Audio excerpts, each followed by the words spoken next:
Kyle and Tori Breyer are a married couple who have wanted a child for a very long time. One night, their quiet life is shaken by a powerful impact, followed by a sudden blackout. Not long after, Tori notices a strange red light glowing in the field near their home. When they go to investigate, they discover a small spacecraft that has fallen from the sky. Inside it, they find a baby boy. Without hesitation, the couple decides to raise the child as their own and names him Brandon Breyer. What arrived that night was not a miracle. This is Brightburn. From that moment on, Kyle and Tori feel like their lives are finally complete. They love Brandon deeply, and it shows in the way they record and cherish every stage of his growth, from infancy to childhood. 12 years later, Tori looks for Brandon one morning when he does not come out of his room to get ready for school. After searching the house, she finds him hiding in the barn, where he suddenly startles her.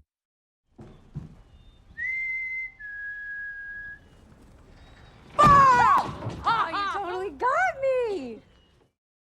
Tori brings him back inside, and they sit down for breakfast together as if nothing is wrong. As part of the Breyer family, Brandon grows up to be an exceptionally smart child.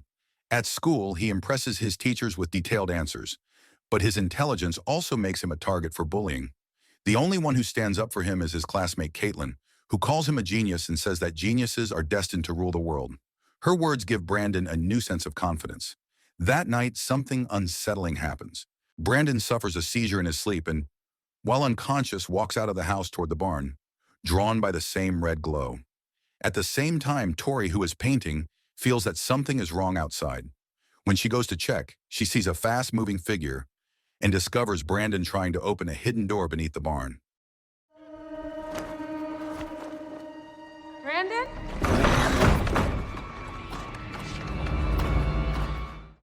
Alarmed by his strange behavior, she tries to wake him.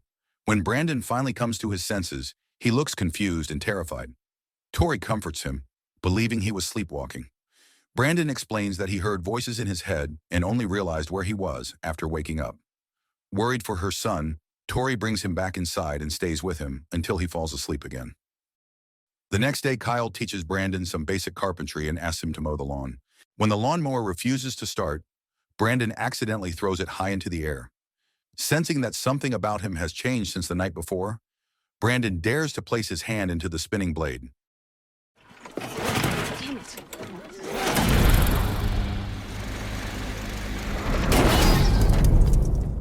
Instead of being injured, the machine breaks and the blade comes to a sudden stop.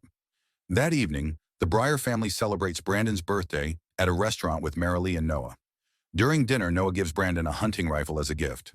Kyle immediately takes it away, believing Brandon is too young to use a weapon like that. Brandon insists that he is 12 years old and old enough to get whatever he wants. When Kyle refuses to give the rifle back, Brandon slams the table in anger. I said, give it to me! At the same moment, the restaurant's electronics flicker and shut down for a few seconds, mirroring his emotional outburst.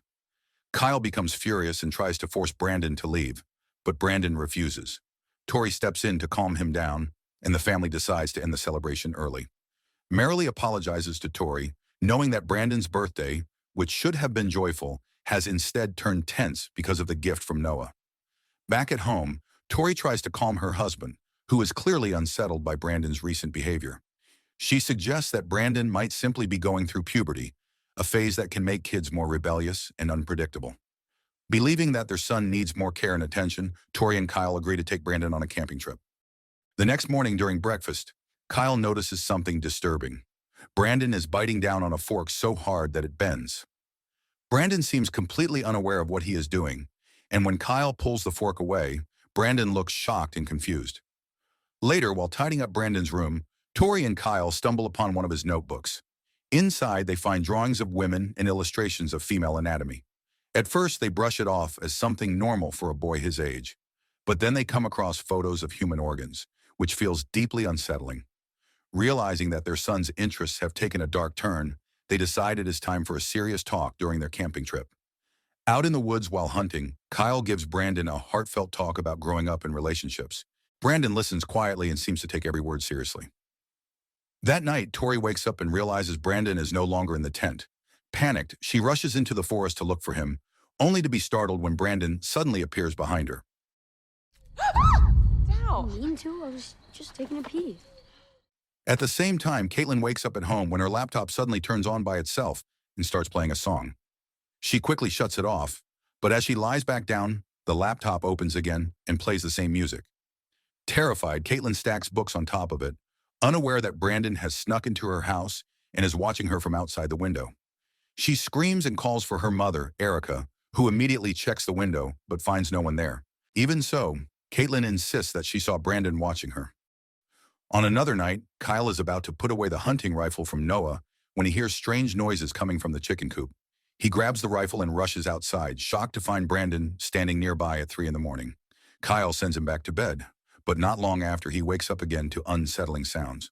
When he checks the coop, he finds all the chickens mysteriously dead and quickly wakes Tori. Tori assumes a wild animal is responsible, but Kyle is convinced Brandon is behind it. He tries to explain his suspicions, yet Tori refuses to believe that a 12-year-old boy could do something so cruel. Not long after, during a school gym class, Brandon falls toward Caitlin. You're up next, big guy. Let's hear it for Brandon. Whoa, come on now. Oh, shit. Instead of helping him up, she accuses him of being a creep, still haunted by what happened at her window. The teacher forces her to help Brandon stand, threatening her grades if she refuses. What starts as an awkward moment quickly turns horrifying, as Brandon, feeling humiliated, loses control and seriously injures Caitlin's hand with his strength. After the incident that left her daughter injured, Erica demands accountability from Brandon's parents and pressures Sheriff Deaver to arrest him. However, because Brandon is still a minor, the sheriff cannot take immediate legal action. Instead, Brandon is suspended from school. During the confrontation, Erica also claims that Brandon had sneaked into her daughter's bedroom over the weekend. Kyle quickly denies this, explaining that the three of them were camping in the forest more than 50 kilometers away from Erica's home at the time. When they return home, the tension between Kyle and Tori finally boils over. Tori reveals that Brandon had previously been sleepwalking and tried to open the locked basement door. She explains that Brandon seemed drawn to whatever they had been hiding down there, as if he somehow knew about it and wanted it back. Kyle, who has been suspicious for a long time, becomes even more convinced that Brandon is not human. From childhood, Brandon has never gotten sick, never bled, and his body has been almost impossible to injure. As Tori searches for information about the strange object that crashed near their home 12 years ago, Brandon begins sleepwalking again. He heads toward the barn, repeatedly muttering unfamiliar words. Cool. Chicago. Chicago means take. Without realizing it, he reaches the hidden space beneath the floor where the alien capsule is stored and manages to open it. Seeing the red light coming from the barn, Tori rushes outside. Inside, she finds Brandon floating in the air, unconscious, repeating words that sound like a command to conquer the world. As she moves closer, Brandon suddenly falls and is injured for the first time. His blood spills onto the alien capsule, shocking everyone, including Brandon himself. Panicked and confused, he finally feels pain. Tori immediately holds him tight, trying to calm him down. After this terrifying moment, Tori finally tells Brandon the truth. She explains that 12 years ago, she and Kyle found a baby boy inside a spacecraft and chose to raise him as their own, giving him the name Brandon. We did not adopt you. As Brandon struggles to process this revelation, he snaps. He lashes out, destroying objects around the house before storming outside, still repeating the strange words in his head. Eventually, their meaning becomes clear to him: conquer the world. At the same time, his eyes turn red and begin firing deadly laser beams. Take the world. Not long after, Brandon goes to see Caitlin, bringing flowers in an attempt to apologize. Still traumatized and forbidden by her mother, Caitlin refuses to speak with him. Brandon leaves, already deciding that he will deal with Erica himself. Meanwhile, Erica is working alone at the restaurant when she notices a double B symbol appear on the window, the same symbol Brandon once drew in his notebook. Moments later, the lights begin to malfunction, and shards of glass strike her eyes. Hey, who's messing with me?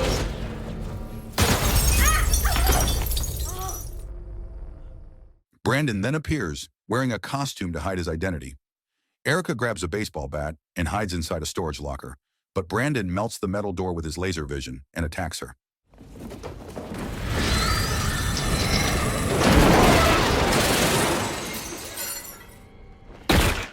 The next day, Sheriff Deaver arrives at the restaurant to investigate, but he cannot find Erica's body anywhere.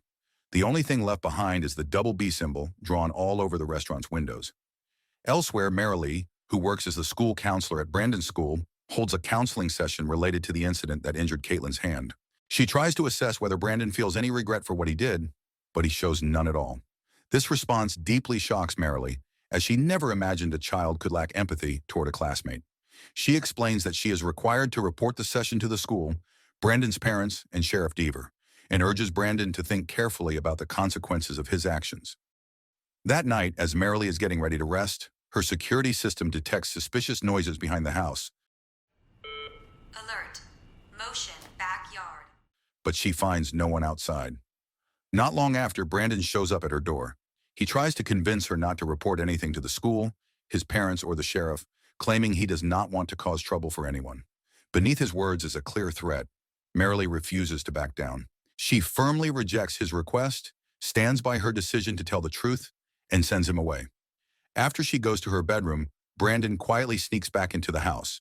Around the same time, Noah arrives home and discovers Brandon hiding inside a closet while wearing his terrifying mask. Annoyed and alarmed, Noah forces Brandon to come out and plans to drive him home. However, once they reach the garage, Brandon suddenly attacks Noah, throwing him backward with overwhelming force. A short time later, while Noah is driving on the road, Brandon appears again, slams into the windshield, and lifts the entire car into the air.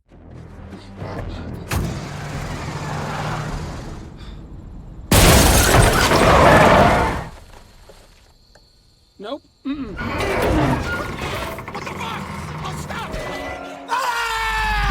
The vehicle crashes violently, killing Noah on impact. Once again, Brandon leaves behind the double B symbol at the scene. Meanwhile, Kyle and Tori grow increasingly worried when Brandon does not come home. Eventually, Brandon returns without wearing a shirt. He claims he was playing soccer and that his clothes became too dirty. Still, their suspicion grows when Brandon refuses to let Tori take the dirty clothes from him. That suspicion sparks another argument between Kyle and Tori.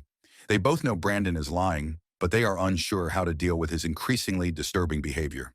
Tori believes they should take Brandon to someone who understands unusual conditions, a scientist, a specialist, anyone who might help. Kyle strongly disagrees, fearing that revealing Brandon's extraterrestrial origin would only make everything worse. Later that night, Kyle is haunted by a nightmare. He sees Tori standing near the spacecraft, holding a blood-soaked baby with glowing red eyes. Tori? It's a boy. Around midnight, Tori receives a call from Marilee, who informs her that Noah was involved in a fatal accident. Kyle and Tori rush to the hospital. There, Marilee explains that the police believe Noah died while driving under the influence. Kyle immediately disputes this, insisting that he was with Noah earlier and knows that Noah had not been drinking. Marilee then reveals that Brandon had come to her house on the night of the accident. Hearing this only deepens Kyle's growing suspicion. The next day, Tori and Kyle tell Brandon about Noah's death. Instead of reacting with sadness or sympathy, Brandon remains cold and distant, showing no emotion at all over the loss of his uncle. His reaction quickly angers both Tori and Kyle. Seeing Brandon's complete lack of empathy, Kyle openly accuses him of killing Noah and demands an explanation. Brandon pushes back, literally. With a burst of unnatural strength, he shoves Kyle across the room, sending him crashing into a cabinet. Later, Kyle secretly searches Brandon's bedroom and discovers clothes stained with blood. He shows them to Tori, but she refuses to believe that her son could be a murderer. Kyle insists that Brandon is not truly their child and warns that they must stop him before he hurts anyone else. Babe, come on, he's killing us. That night, Kyle apologizes to Tori and suggests taking Brandon hunting the next day, hoping it might repair their fractured relationship. Reluctantly, Tori agrees. Elsewhere, Sheriff Deaver uncovers a critical clue while investigating Erica's disappearance and Noah's death. At both crime scenes, he finds the same double B symbol. Deaver concludes that the symbol represents the initials of Brandon Breyer and immediately heads to the Breyer home. When he arrives, Tori tells him that Kyle and Brandon are out hunting. Deaver shows her the symbol found at the scenes and asks if she recognizes it. Tori lies and claims she has never seen it before, even though she knows it is the same symbol Brandon once drew repeatedly in his notebook. After the sheriff leaves, Tori rushes into Brandon's room and finds his sketchbook. Inside, she sees countless double B symbols and detailed drawings depicting the murders step by step. She also finds notes describing a plan to conquer the world. In that moment, Tori finally begins to accept that Kyle may have been right. Brandon has become something dangerous. Meanwhile, Kyle leads Brandon deep into the forest under the pretense of hunting. In truth, Kyle intends to kill him with the rifle he brought along. From close range, Kyle pulls the trigger.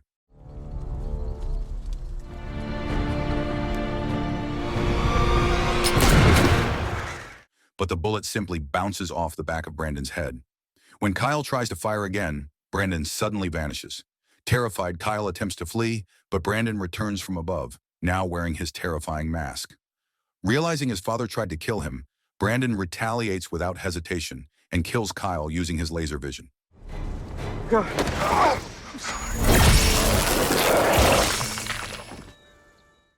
At the same time, Tori tries to call Kyle to warn him that Brandon is most likely responsible for the deaths of Erica and Noah. Instead of Kyle, Brandon answers the phone. His response makes it clear that he is coming for her. Brandon? Realizing she is in immediate danger, Tori quickly contacts the police, then runs and hides inside the house. Moments later, Brandon returns and begins tearing the house apart. When the police arrive, they are powerless against him and are brutally killed. You're safe now. We got you. Repeat, I have a 217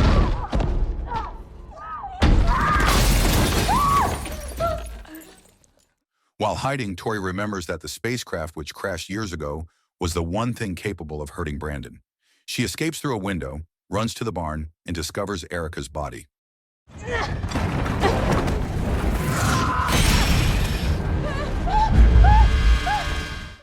Acting quickly, Tori grabs a sharp piece of the alien ship and calls out to Brandon. Brandon! When he arrives, she tries to show him that she still loves him, no matter what he has done. Tori hugs Brandon, secretly attempting to stab him with the shard from the spacecraft. Brandon senses her intention and stops her instantly.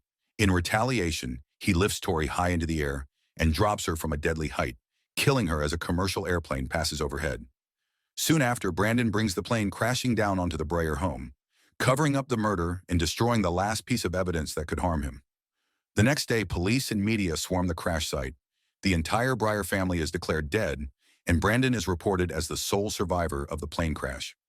Not long after, reports from around the world begin to surface, showing Brandon launching attacks on a global scale.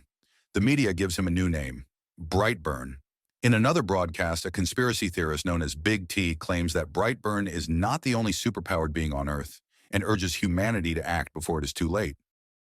So the moral of the story is if your kid bends forks, turns lights off when angry, and comes with a free spaceship, maybe do not blame puberty and definitely do not wait 12 years to ask questions.